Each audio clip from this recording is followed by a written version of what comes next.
계신 나의 하나님, 내가 저를 높이고 영원히 제 이름을 송축하리. 기다 왕이신 나의 예수님, 왕이신 나의 예수님, 내가 저를 높이고 영원히 제 이름을 송축하리. 기다 왕이신 나의 성령님, 왕이신 나의 성령님, 내가 저를 높이고 영원히 제 이름을 송축하리. 기다멘. 좋으신 아버지 하나님, 날마다 새벽 은혜 주시고 오늘도 하루의 첫 시간 하나님 앞에 정렬하며 예배자로 서게 하시니 감사합니다. 밤사이 많은 비가 내렸습니다.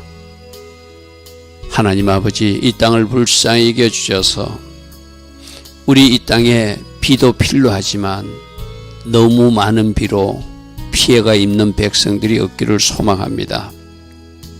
좋으신 아버지 하나님, 오늘도 하나님 주신 좋은 하루, 복된 하루, 하나님이 디자인하시고 계획하신 그 하루로만 인도하여 주옵소서. 그래서 오늘이라고 하는 그 하루가 하나님께서 우리에게 주신 선물이 되게 하시고, 또 하나님 나를 위해서 헌신하고 충성할 수 있는 기회의 시간, 순종의 시간, 또 우리 잘못은 돌이키는 회개의 시간으로 사용하게 하옵소서. 오늘도 하나님 디자인하시고 하나님 계획하신 그 복된 하루로 우리를 인도하시고 함께하여 주실 것을 믿사옵고, 예수와 하마시아 이름으로 기도드리옵나이다. 아멘. 오늘도 새벽에 일어나 하나님을 예배하는 여러분들 축복합니다. 자, 우리는 지금 계속 아담부터 어떻게 이스라엘 족보는 이루어왔는가, 구속사는 이루어지고 있고 다윗 왕조는 어떻게 탄생하는가를 더듬으면서 지금 살펴보고 있는데, 특별히 지금 에스라가 살펴보는 지금 지파 이야기는 포로로 잡혀갔다가 돌아온 지파들을 중심으로 누가 그때 남겨져서 하나님 앞에 쓰임받는 지파인가, 어떤 지파는 소멸되고 이 일에 쓰임받지 못하는가, 어떤 지파는 활동이 적어서 단 한 절로만 기록되는가, 그런 것을 우리가 지금 살펴보고 있습니다. 이 기록을 통해서 우리 모습을 살펴볼 수 있겠죠.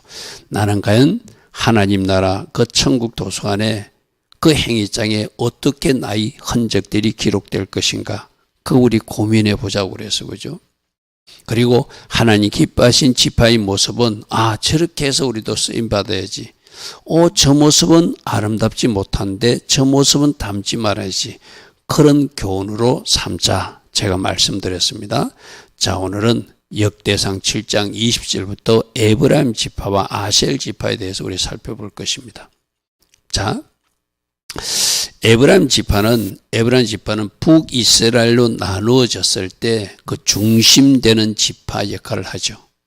특별히 그 북이스라엘 초대왕 여로보암이 바로 에브라임 지파거든요.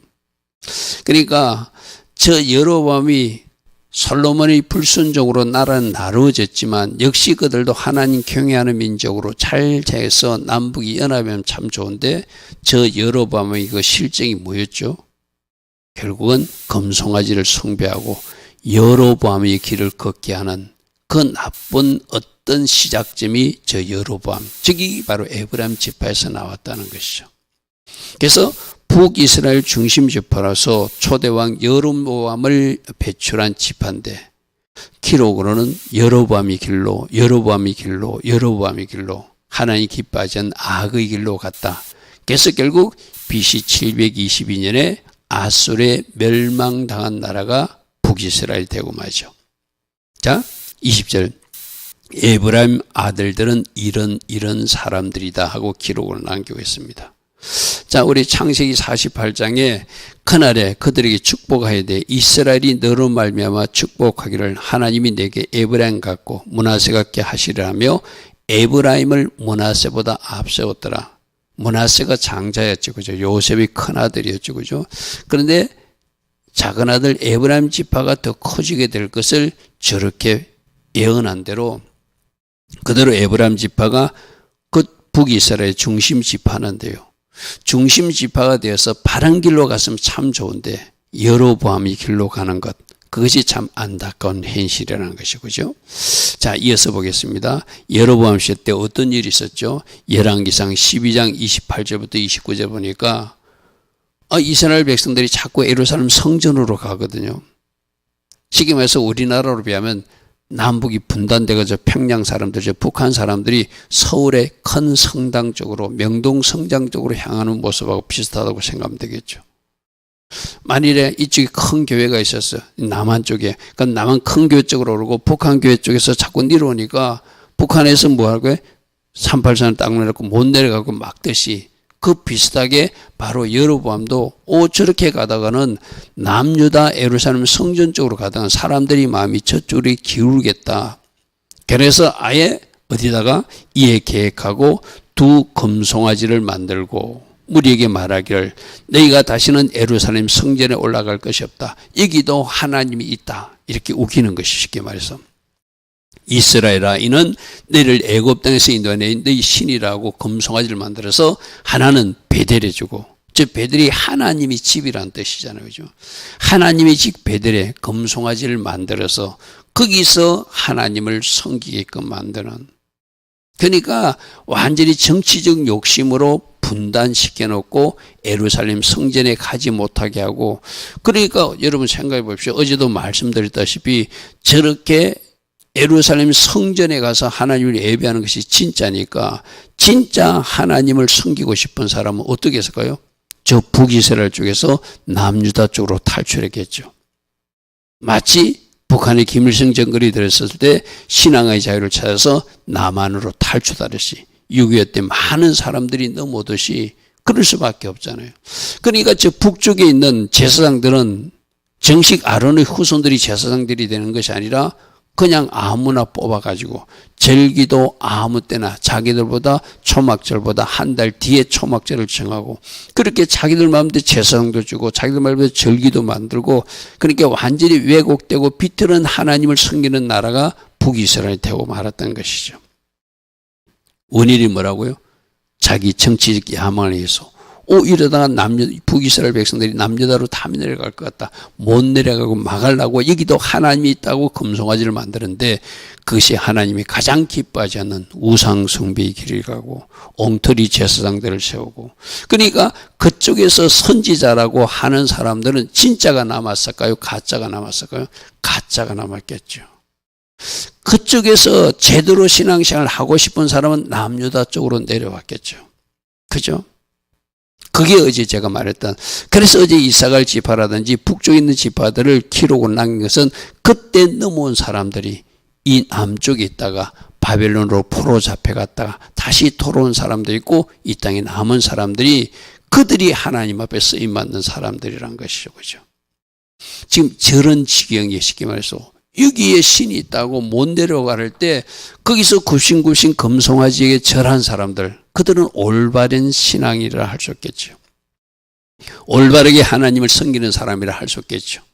그러니까 진짜들은 어떻게 했다? 어찌하든지 탈출해가지고 남쪽으로 내려왔겠죠. 그죠?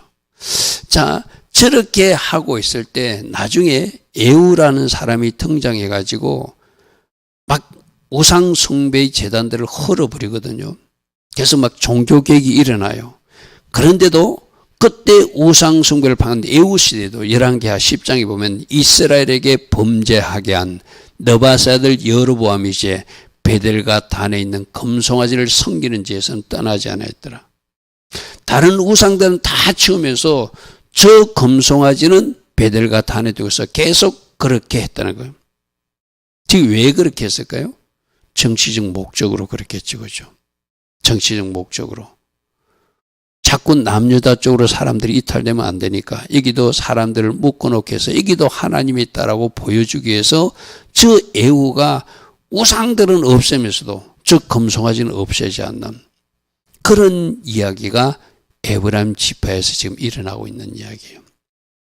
여러분, 우리들도 마찬가지거든요. 우리들 시대에도 저렇게 미혹하고 저렇게 하나님의 방법 아닌 것을 제시하면서 뭔가 그쪽으로 따라오라고 하는 자들이 나타날 수 있다. 그죠? 그때 우리는 정신 바짝 차려야 된다. 우리 신앙을 지키기 위해서 우리가 순교할지언정 차라리 그들 손에 죽임을 당할지언정 그들이 하자는 대로 끌려가면 안 되는 것이 바른 신앙인의 모습이겠죠. 마지막 때가 되면은 저런 식으로 사람들을 미혹하고 이기가 진짜야 하면서 그렇게 적그리스도 형상들을 만들어 놓고 사람들을 미혹하고 하나님을 예배하지 못하도록 만들겠죠. 그죠? 그때 어떤 길을 갈 것인가?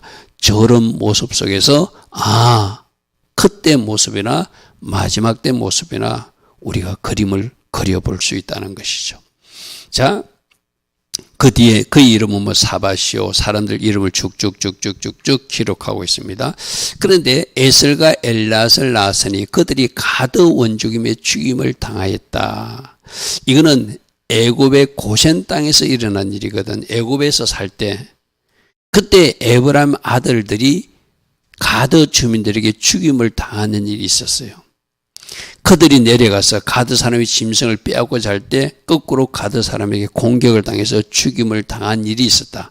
그때 그의 아버지 에브라임이 여러 날 슬픔으로 그 에브라임 12지파 그 나머지 형제들이 그러면 요셉도 위로하였을 것이고 그 주변에 므낫세도 위로하였을 것이고 그때는 고센 땅에 같이 있었으니까 그죠. 여러 형제가 가서 위로하였더라. 제가 저 22절을 특별히 주목하는 것은 자, 이스라엘 12지파는 한 형제잖아요. 그죠? 에브라임 가정에 어려운 일이 발생했어요. 두 아들이 가드 주민에게 죽임을 당하고 슬픈 일이 발생했어요. 그러니까 나머지 그 요셉의 형제들이 가서 뭐 했다고요? 위로하였더라. 위로하였더라. 할렐루야 아멘. 저게 아름다운 공동체에서 일어나야 되는 일이죠. 그죠? 그래서 우리가 발견된 이웃들에게 어떻게 사랑을 베풀 것인가, 위로가 필요한 사람 위로해야 될 것이고 뭔가 그들에게 경제적으로도 도움이 필요한 사람은 손을 펴서 도와줘야 될, 그게 양의 백성으로 사는 거잖아요. 그죠? 그래서 우리가 성경 속에서 여러분 어떻게 살아야지 하나님이 자녀라고 칭함받을 수 있는가? 저렇게 살라고 말하는구나. 누군가 위로가 필요한 사람은 위로를 해주고, 그죠? 뭔가 도움이 필요한 사람은 도와주고, 성경 말씀대로 헛헛 구제할 대상이 보이지만 헛헛 구제도 하고, 누가 받을지도 모르지만 그 전도서의 말씀에는 도시락을 만들어서 물에 띄워서 보내라. 그러면 훗날에 네가 도로 갚는, 그것을 도시락을 먹는 때가 있을 것이다. 그 말씀대로 하나하나 실천해 가면서 살아내는 거예요. 우리 요즘 산상수훈에서도 우리에게는 저 바리새인보다 더 높은 차원의 의로움을 하나님은 원하시고 계신다. 그게 예수님의 가르침이에요. 그죠? 자, 23절. 그리고 에브라임이 그의 아내와 동침하며, 자, 두 아들을 잃었어요. 두 아들을 잃었을 때 가인과 아벨이 있을 때 그 가인의 손에 아벨이 죽으니까 하나님이 셋을 주듯이 셋을 줘가지고 그 계보를 이어가게 하듯이 그 두 아들이 가드 주민에게 억울한 죽임을 당했어요. 그러니까 하나님이 또 아이를 하나 낳게 하는데 그 아이의 이름이 보리아예요. 근데 두 아들이 죽고 나서 얻은 아들이라고 그 아들 이름을 재앙이라고 해요. 마치 야베스가 뭔가 고통 가운데 태어나듯이 너는 고통스럽게 하는 사람이라고 했지만 그가 하나님 앞에 기도하여서 그가 존귀한 자가 되는 우리 이야기 앞에 보았잖아요. 그죠? 지금 이 가정에도 에브라임이 아이를 주신 하나님께 감사하기보다 고통스러움이 더 컸던 거예요. 그래서 그는 아이 이름을 보리아라고 지었어요. 그런데 이 일이 뭐와 연결된 줄 압니까? 이 보리아가 바로 모세의 다음 지도자 여호수아의 선조가 돼요.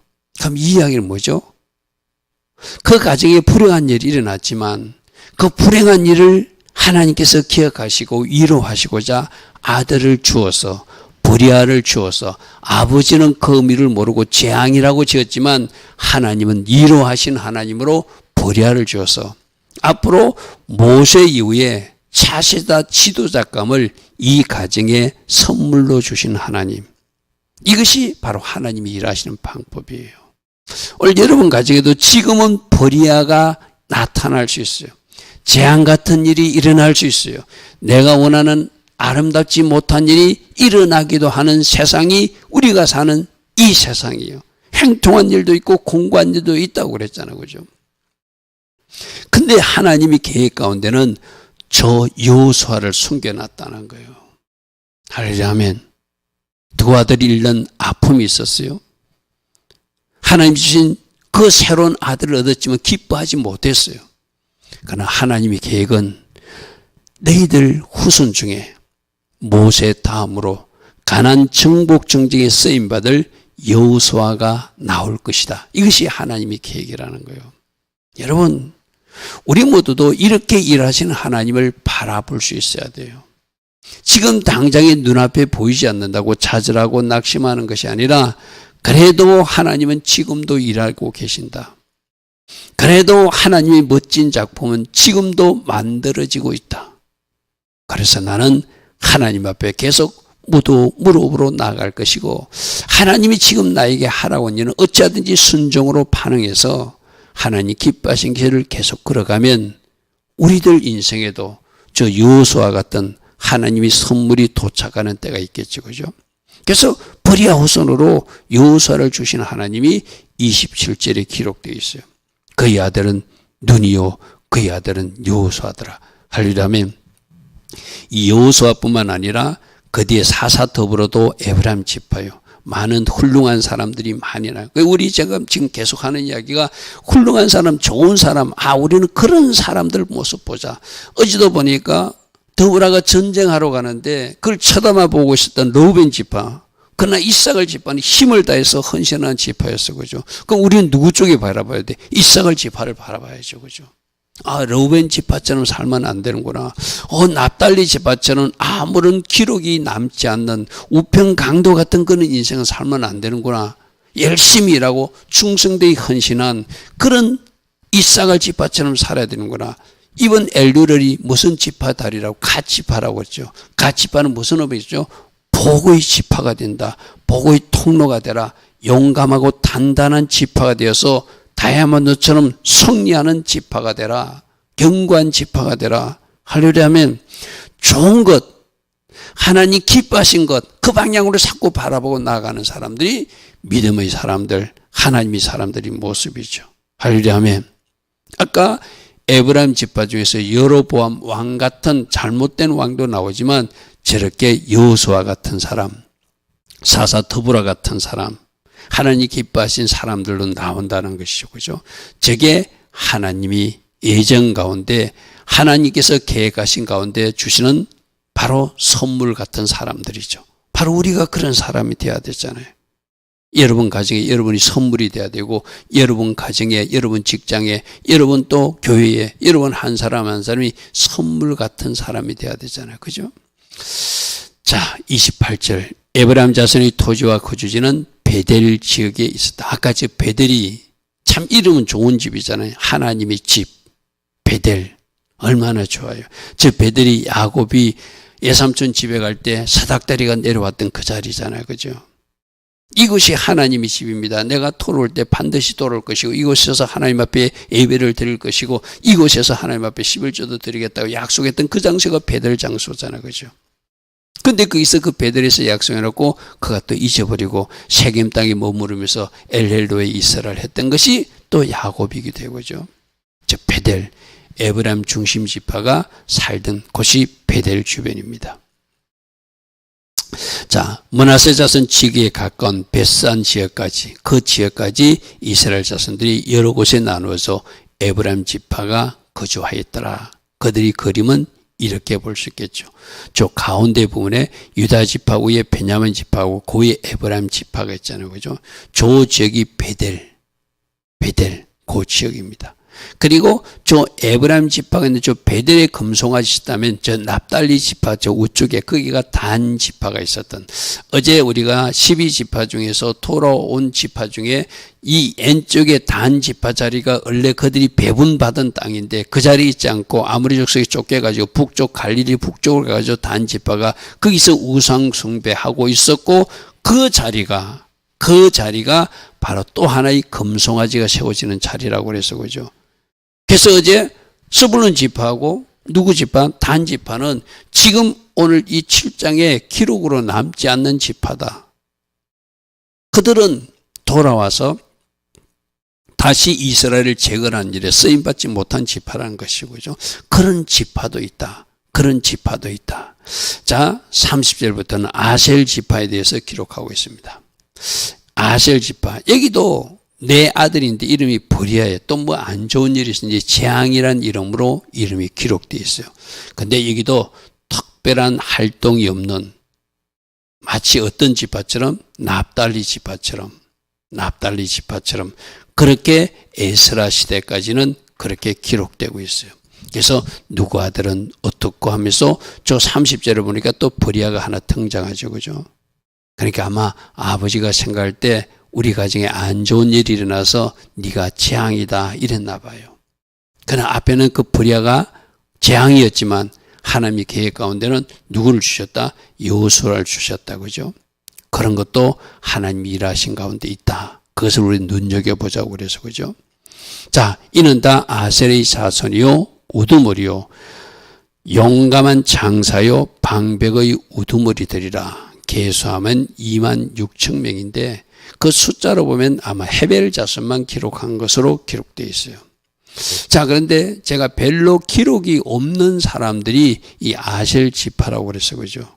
그럼 아셀 지파에게는 야곱 시대 때 어떤 예언이 있었는지를 우리 좀 한번 살펴볼게요. 아셀 지파는 그림으로 보면 저 지중해변 왼쪽 길다랗게 있는 쪽이거든요. 저 그림 지중해변을 그림을 잘 보시고 지금 창세기에 나오는 예언을 잘 한번 보십시오. 자, 창세기 49장 20절에 아셀에게서 나는 먹을 것은 기름진 것이라. 그가 왕의 수라상을 차릴 것이다. 기름진 음식, 그렇게 농작물을 만들어서 왕에게 수라상을 차려주는 그런 농작물 경작지가 된다는 의미가 아셀 지파의 의미겠죠. 그죠? 자, 신명기 33장에 모세는 뭐라고 하냐면 아셀은 아들들 중에 더 복을 받으며 그의 행적에 기쁨이 되는 존재가 된대. 여러분, 오늘 우리 기록으로 보면은 에스라 기록은 별로 활동한 것이 별로 없는 그런 어떤 단순한 족보만 짧게 기록해놨어요. 그죠? 그러나 모세는 그 백성들에게 기쁨이 되는 존재가 된대. 왜 그런가 하면 그의 발이 기름에 잠긴대요. 여러분, 저 신명기 33장에 있다가 어느 지질학자가 저 아셀 지파 그 앞지중에서 유전을 개발했다는 어떤 보도가 있었죠. 이스라엘 바다 앞에 큰 어떤 유전이 발견돼 가지고 바로 그들도 산유국이 되는, 여러분 그 주변에 이스라엘 백성들 보십시오. 이스라엘 백성들 주변에 모든 이슬람 나라들은 막 기름 팔아가지고 잘 먹고 잘 살잖아요. 그죠? 근데 이스라엘 땅에는 하나님 주신 축복의 땅, 젖과 꿀이 흐르는 땅인데 그들은 그런 것이 보이지 않았어요. 그런데 하나님의 약속의 말씀을 연구하는 사람들은, 묵상하는 사람들은 단순히 왕의 수라상만 차리는 농작물을 기록하는 농경지뿐만 아니라 뭔가 그 발이 기름에 잠기게 하는, 저기서 유전을 생각해낸 것, 쉽게 말해서. 할렐루야, 아멘. 그래서 그 형제들이 기쁨이 되고 아들 중에 더 복을 받는 그런 아름다운 지파의 땅으로 저 기록한 신명기 33장의 복이 지금 오늘날 현대사에 이루어지고 있다는 것이죠. 제가 오늘 이것을 말하는 이유는, 여러분, 솔로몬 시대 때 저 수라상이 차려지는 것은 성취됐어요. 그런데 저 발이 기름에 잠기는 것은 오늘날 현대사에 성취되었어요. 이 말은 뭐죠? 아직도 하나님의 말씀은 진행 중이라는 거예요. 할렐루야, 아멘. 그래서 여러분은 말씀을 읽다가 치유강선이라고 말씀을 읽다가 엑스레이 기기를 발견했다는 말씀 들어봤죠. 그것도 현대에 발견한 거잖아요. 그죠? 성경에 나오는 치유강선. 그로 엑스레이 기기를 발견하시, 여러분에게도 이제 말씀을 읽다가 지금도 하나님의 말씀은 성취되고 있다. 여러분들이 말씀을 읽다가 저 유전을 발견하듯이, 엑스레이 기기를 발견하듯이 하나님의 특별한 지혜와 은혜가 임한 사람들에게는 그 말씀에서 하나님께서 지금 진행하고자 하는 일을 찾아낼 수 있다는 어떤 하나님의 메시지이기도 하거든, 그죠?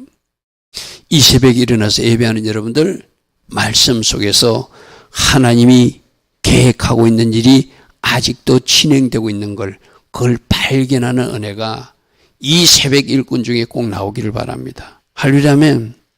할렐루야, 아멘. 아직도 하나님의 말씀은 애언은 진행 중에 있다. 이 말씀 오늘 꼭 나누고 싶어요. 그죠?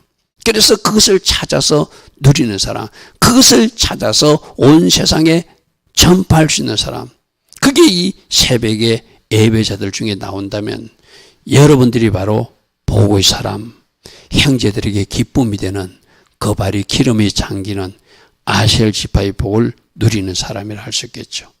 좋으신 아버지 하나님, 늘 말씀을 가까이 하다가 성령으로 조명받고 인도받아서 하나님이 숨겨진 보화들을, 하나님이 숨겨놓은 보물들을 발견해내는 그 은혜도 우리 모두에게 있게 하여 주시옵소서. 좋으신 아버지 하나님, 말씀 가운데 하나님의 그 비밀을 찾아내서 온 세상에 그것을 증거하고 알릴 수 있는 하나님의 사람들로 축복하시고 사용하시는 그 사람들이 바로 이 새벽에 일어나 하나님을 예배하고 기도하는 우리들 중에 꼭 나오게 하여 주시옵소서. 지금은 우리 주 예수 그리스도의 크신 은혜와 하나님 아버지의 영원하신 그 사랑과 성령 하나님, 오늘도 우리 안에서 내주하시고 늘 성령으로 인도하시고 성령으로 조명하여 주시며 때마다 일마다 기름 부어주시고 능력으로 띠띠어 주시는 그 축복이 오늘도 새벽에 일어나 하나님을 예배하며 하나님께 기도하는 모든 주의 자녀들 머리머리에, 이 땅 대한민국에 지금부터 영원토록 영원히 함께하여 주시기를 간절히 축원하옵나이다. 아멘. 주님 감사합니다. 주님 감사합니다. 말씀을 읽다가, 말씀을 묵상하다가 성령님께서 우리를 인도하시는 대로 도착해서 그 영역에서 하나님의 비밀을 발견해내는 하나님의 사람들 꼭 되게 하여 주시옵소서. 지혜와 총명으로 함께하여 주시옵소서. 능력으로 함께하여 주시옵소서.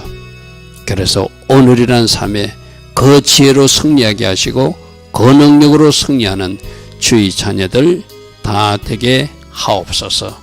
주님 감사합니다. 주님 감사합니다.